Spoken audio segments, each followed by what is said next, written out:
ವೀಕ್ಷಕರೇ, ಪಾಟೀಲ್ ನ್ಯೂಸ್ ಸುದ್ದಿ ಚಾನೆಲ್ಗೆ ಸುಸ್ವಾಗತ. ಜೋಳದ ರಾಶಿ ಕ್ಯಾಂಪ್ಗೆ ಮೂಲಭೂತ ಸೌಲಭ್ಯಗಳ ಕೊರತೆ, ವಿದ್ಯಾರ್ಥಿಗಳು ಜನರು ಆಕ್ರೋಶ. ಮಸ್ಕಿ ತಾಲೂಕಿನ ಹಾಲಪುರ ಗ್ರಾಮ ಪಂಚಾಯಿತಿ ವ್ಯಾಪ್ತಿಯ ಜೋಳದ ರಾಶಿ ಕ್ಯಾಂಪ್. ಇದು ಮಸ್ಕಿ ರಾಯಚೂರು ಮುಖ್ಯ ರಸ್ತೆಗೆ ಒಳಪಡುವ ಈ ಒಂದು ಗ್ರಾಮವು ಮೂಲಭೂತ ಸೌಲಭ್ಯಗಳಿಂದ ವಂಚಿತವಾಗಿದೆ ಎಂದು ಸ್ಥಳೀಯರಾದ ಮಹೇಶ್ ಗೌಡ ವಡಗೇರಿ ಮಾತನಾಡುತ್ತಾ, ಇಲ್ಲಿ ಮುಖ್ಯವಾಗಿ ಇದು ಯಾವ ಊರು ಎಂಬುದೇ ನಾಮಫಲಕ ಇಲ್ಲ, ಬಸ್ ನಿಲ್ದಾಣ ಇಲ್ಲ. ಇದರಿಂದ ವಿದ್ಯಾರ್ಥಿಗಳಿಗೆ ಜನರಿಗೆ ತುಂಬಾ ತೊಂದರೆಯಾಗಿದೆ. ಶುದ್ಧ ಕುಡಿಯುವ ನೀರಿನ ಘಟಕ ಮಾಡಬೇಕು. ಈಗಾಗಲೇ ಸ್ಥಳೀಯ ಶಾಸಕರಿಗೆ ಗ್ರಾಮ ಪಂಚಾಯಿತಿಗೆ ಮನವಿ ಸಲ್ಲಿಸಿದರೂ ಯಾವುದೇ ಕೆಲಸವಾಗಿಲ್ಲ. ಈಗಾಗಲೇ ಬಿಸಿಲು ಬೇಸಿಗೆ ಆರಂಭವಾಗಿದೆ. ಶಾಲಾ ಕಾಲೇಜು ವಿದ್ಯಾರ್ಥಿಗಳು ನಿಲ್ಲಲು ಕೂಡಲು ವ್ಯವಸ್ಥೆ ಇಲ್ಲ, ಸರಿಯಾದ ಶುದ್ಧ ನೀರಿನ ವ್ಯವಸ್ಥೆ ಇಲ್ಲ, ತುಂಬಾ ತೊಂದರೆಯಾಗಿದೆ ಎಂದು ಹೇಳಿದರು. ಹಾಗೆ ಭಾಷಾ ಎನ್ನುವ ಯುವಕನಿಗೆ ಮನೆ ಇಲ್ಲ. ಮೂಲತಃ ಭಾಷಾರವರು ಅಂಗವಿಕಲರಾಗಿದ್ದು ಕೆಲಸ ಮಾಡಲು ಆಗುವುದಿಲ್ಲ.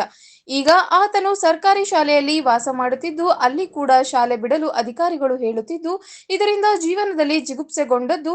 ಈ ಬಗ್ಗೆ ಸಹಾಯಕ್ಕಾಗಿ ಅಧಿಕಾರಿಗಳಿಗೆ, ಜನಪ್ರತಿನಿಧಿಗಳಿಗೆ 10 ಬಾರಿ ಹೇಳಿದರೂ ಯಾವುದೇ ಸಣ್ಣ ಸಹಾಯ ಇಲ್ಲ ಎಂದು ಬಹಳಷ್ಟು ನೋವಿನಿಂದ ತಮ್ಮ ಸಮಸ್ಯೆಯನ್ನ ಹೇಳಿದ್ರು.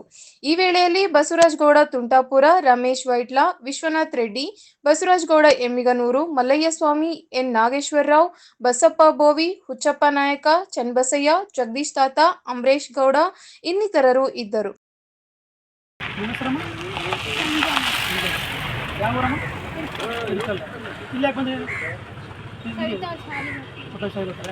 ಬಸ್ ಅದ ಸರಿಗಿಲ್ಲ, ಬಸ್ 9:30 9:30 ಗಂಟೆಗೆ ಬಂದೆ. ಬಸ್ ಸ್ಟ್ಯಾಂಡ್ ಇಲ್ಲ ಭೂಮಿ ಇತ್ತ ನಿಂದ ಅವರಮ್ಮ ಇರುತ್ತಲ್ಲ ಅಂದ್ರೆ ಬೆಳಗ್ಗೆ ಗಂಟೆ ಇಲ್ಲಿ ಬಂದಿರಿ. ಹೌದಾ? ಎಷ್ಟು ಗಂಟೆಗೆ ಸಾಲ ನೀವು ಅಲ್ಲಿಗೆ? 9:30.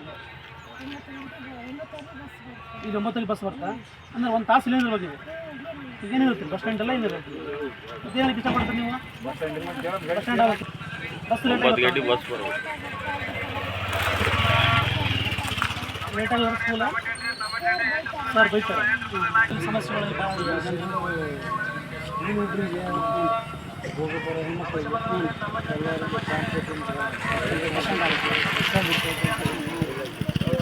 ಮುಖ್ಯವಾಗಿ ಈ ಊರಿಗೆ ಯಾವ ಊರು ಅಂತಕ್ಕಂಥ ಒಂದು ಬೋರ್ಡ್ ಇಲ್ಲ. ಊರಿಗೆ ಎಷ್ಟು ಮಿಸ್ಕಾಜ್ ಇರ್ಬೋದು, ಯಾವ ಊರು ಅಂತ ಒಂದು ಹೆಸರಿಲ್ಲ.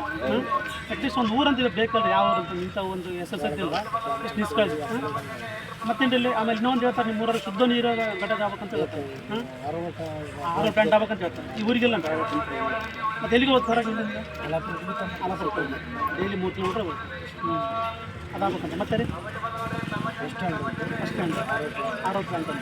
ಮತ್ತೆ ಆಮೇಲೆ ಮಕ್ಕಳಿಗೆ ಎಲ್ಲಿಂದ ಬಸ್ ಸರಿಯಲ್ಲ ಅಂತ ಲೇಟ್ ಆಗಬೇಕು ಬಸ್.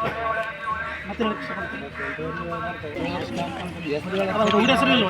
ಊರ ಹೆಸರು ಇಲ್ಲ ಸರ್. ಈ ಹುಡುಗರು ಪಾಪ 15 ಹುಡುಗರು ಸಾಲಿ ಹುಡುಗರು ಬರ್ತಾರೆ ಸರ್. ಆ ಹುಡುಗನ ದಿವಸ ನೋಡೋಕೆ ಭಾಳ ಕಷ್ಟ ಆಗಿಬಿಡುತ್ತೆ. ಅದಕ್ಕೆ ನಾವು ಲಾಸ್ಟ್ ಪತ್ತೆ ಹಾಕಿ ಒಂದು ಏನಾನ ಮಾಡಿಕಿಸಿ ಒಂದು ಶೆಡ್ ಹಾಕಿ ಕೊಡಮಂತ ಭಾಳ ತೀರ್ಮಾನ ಮಾಡ್ಕೊಂಡಿದ್ವಿ. ML ಸಾರಿಗೆ ಹೇಳಿ ಅವರು ಗಮನ ತಗೊಂಡಿಲ್ಲ.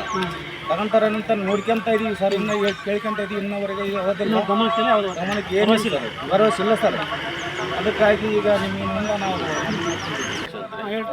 ಜೋಳದ ರಾಶಿ ಕ್ಯಾಂಪು ನಮಗೊಂದು ಬಸ್ ಸ್ಟ್ಯಾಂಡ್, ಒಂದು RO ಪ್ಲ್ಯಾಂಟ್ ಒಂದು ಆಗಬೇಕು. ಎಲ್ಲರಿಗೂ ತೊಂದರೆ ಆಗುತ್ತೆ. ನೋಡಿ ಆದಷ್ಟು ಬೇಗ ಸಂಬಂಧಪಟ್ಟಂಥ ಅಧಿಕಾರಿಗಳಾಗಲಿ MLAಗಳಾಗಲಿ ಸ್ಪಂದಿಸಬೇಕಂತ ನಾವು. ಈಗ ನಿಮ್ಮ RO ಪ್ಲಾಂಟ್ ಬಗ್ಗೆ ಸ್ಥಳೀಯ ಗ್ರಾಮ ಪಂಚಾಯತ್ ಬಗ್ಗೆ ಅಧ್ಯಕ್ಷರು ಹೇಳಿದ್ರು. ಅವರೇ PD ಅವರು ಏನಂದ್ರು? PD ಅವರು ಇಲ್ಲ ಆಗಬೇಕು ಮಾಡಬೇಕು ಅಂತ ಯಾವುದು ಮುಂದಿನ ವರ್ಷದಷ್ಟು ಕೆಲಸ ಮಾತ್ರ ಮಾಡೋಲ್ಲ. ನೋಡಮ್ಮ ಮಾಡಮ್ಮ ಕೆಲಸ ಅದು ಬೋರ್ಡ್ ಇಲ್ಲ. ಸರ್ ರಾತ್ರಿ ಕಳ್ಳರು ಜಾಸ್ತಿ ಬರಕತ್ತಿ. 15 ಜಾಸ್ತಿ ಸರ್ ಕಾಯಕತ್ತಿ. 3 ಗಂಟೆ 2 ಗಂಟೆ ಕಾಯ್ತಾರೆ ಸರ್. ಈ ಬಗ್ಗೆ ಸ್ಥಳೀಯ ಪೊಲೀಸ್ ಸ್ಟೇಷನ್ ಮಾಹಿತಿ ಕೊಟ್ಟಿದ್ದಾರೆ ಸರ್. ಪೊಲೀಸರು ಕೊಟ್ಟಾರೆ. ಆಮೇಲೆ ಅಲ್ಲಿ ಜೇನುಕಾಯಿ ಜಾಸ್ತಿ ಆಗ್ತದೆ ಈ ಕಡೆ ಕಳ್ಸೋರು. ಇಲ್ಲಿ ಡಾಮರ ಕಟ್ತಾರೆ. ಭಾಳ ತೊಂದರೆ ಇರ್ತದೆ. ಈಗೆಲ್ಲ ಸರ್ಕಾರ ಸಲ ಮೀಟನಪ್ಪ ಎಲ್ಲ ಏನು ಮುಟ್ಟಿಲ್ಲ ಅಣ್ಣ. ಏನೇನು ಒಂದು ಸವಲತ್ತು ತಗೊಂಡಿಲ್ಲ. ಹಾಕಿ ಅಜ್ಜಾಕಿದ್ರಿ ಎಲ್ಲ ಆಗೈತೆ. 2-3 ಸಲ ಕೊಟ್ಟಿವಿ, ಕೊಡೋಕೆ ಒಟ್ಟು ಬಂದಿಲ್ಲ. ಯಾಕಂದ್ರೆ ನಿಮಗೆಲ್ಲ ವಾಹನ ಬರ್ತಾವೆ. ಅಧ್ಯಕ್ಷ ಬಸ್ MLA PM ಕೈ ಕೊಟ್ಟಿದ್ದೆ, ಬಟ್ ಲಾಜ ಮಾಡಿಲ್ಲ ನಾನು. ನಿಮ್ಗೆ ಮನೆ ತಿರಕ ಇಲ್ಲ ಮನೆ ಇಲ್ಲ, ಮನೆ ಇಲ್ಲ, ಜಾಗ ಇಲ್ಲ, ಏನೇನಿಲ್ಲ. ಏನಿಲ್ಲ. ಈಗ ಎಲ್ಲಿ ವಾಸ ಮಾಡ್ತಾರೆ ನೀವು? ಹಿಂಗ ರೋಡಿಗೆ ಹಾಕಿದ್ದೆ, ಈ ಸಾಲಾಗ ಇದೀನಿ ನಾನು. ಸಾಲಾಗದ್ರಿ. ಈ ಬಗ್ಗೆ ನಿಮ್ಗೆ ಯಾರು ಒಟ್ಟು ಸಹಾಯ ಏನು ಕೇಳಬೇಡ, ಏನಿಲ್ಲ. ಓಟ್ ಕೇಳಕ್ ಬಂದಾಗ ಅಷ್ಟ ಲಾಸ್ ಮಾಡ್ತಾರೆ, ಆಮೇಲೆ ಕಾಯಿ ಕೇಳಕ್ ಹೋಗ್ತಾರೆ.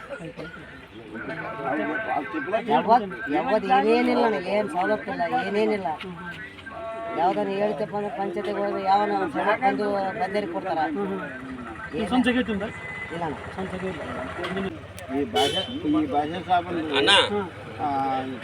ಅದು ಮನುಷ್ಯ ಇಲ್ಲ, ಇಲ್ಲಿ ಬಸ್ ಸ್ಟ್ಯಾಂಡನ್ನು ಇಲ್ಲ, ಅವ್ನ ಮನುಷ್ಯಂಬ ಜಾಗನೂ ಇಲ್ಲ. ಆಮೇಲೆ ಮಕ್ಕಳು ಕಟ್ಕೊಂಡು ಒಂದು ಅಂಗಳದಾಗ ಇರ್ತಾನೆ, ಯಾವಾಗಲೂ ಅಂಗಳದಾಗ ಇರ್ತಾನೆ, ಅಲ್ಲೇ ಇರ್ತಾನೆ, ಅಲ್ಲೇ ಅಂಗಳದಾಗ ಮಾಡ್ಕೊಂಡು ಉಣ್ತಾರೆ. ಊಟ ಪಟ್ಟ ನೀವು ಊರಾಗ ಕೊಡ್ತಾರೆ?